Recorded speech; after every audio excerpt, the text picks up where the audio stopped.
Out of breath, rain pouring down her face and shivering with fear, Kim cautiously looked around the corner for him. She hears a loud noise and looks from behind the wall. Her stalker drops something, a butcher's knife.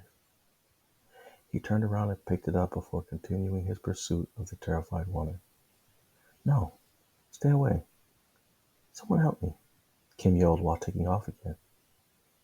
The ground began to flood, making it harder for her to escape from her stalker, who seemed to have less trouble running through the small river that was forming in the street.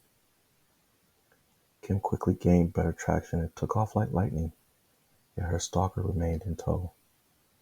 She made a quick left on Beaker Street, hoping to lose him, but to no avail. He was getting closer, and Kim knew she needed to create some distance from him if she hoped to survive this. She pulls down a garbage can behind her. The stalker trips over the garbage can and rolls across the ground, but he quickly recovers and continues his pursuit. Kim heads out into what she hopes is a busy street, but it was a dead end. Her stalker catches up, out of breath and thankful the chase is over. As he slowly walked closer, Kim recognized the man, but before she could say a word, he spoke, saying, "Ma'am, relax. I'm the butcher from the meat store you just left. You must have a lot on your mind. You left the meat you bought and your wallet on the counter. Here's your wallet, but I left the meat behind the counter. My name's Dan." Kim breathed a sigh of relief and even laughed a little. She walked over to Dan and took her wallet and wasted no time apologizing. "I'm so sorry, Dan, especially for tripping you with the trash can. I do have a lot on my mind. Work has been busier than usual. I guess I just freaked out so much that I didn't recognize you when you came after me to return my wallet." Dan chuckled and accepted her apology. "No problem, man. You're fast as hell, you know that? The Olympics is in 2 years. You should try out for track. I don't think anyone will catch up to you." Kim giggles while considering Dan's suggestion. "Thanks, I just might," she says.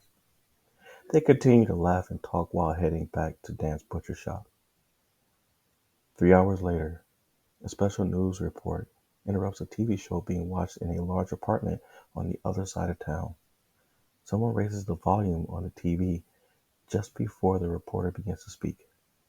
"Good evening, folks. Evan Smith here with another special report on the local murders that has everyone in the city shaking. Another dead body was just found by a citizen who came to the store to buy some meat. The body of Daniel Ross, the owner of the butcher shop you see behind me, is likely the newest victim of who the police are calling the Damsel Killer. The mutilation of Mr. Ross's body parts are in lockstep with the murder manifesto authorities received from the killer before her first victim was discovered." Kim sat back in her recliner with a smirk on her face and a shot of Jim Beam on her dinner tray, next to a file and something that reflected the light coming from her lamp. A police badge. She spoke to Dan one last time, saying, "Daniel, you are the nicest one I've met so far, so I'll call you Chivalry in this new file, since you went so much to give me back my wallet. I'll name the file Chivalry is Dead."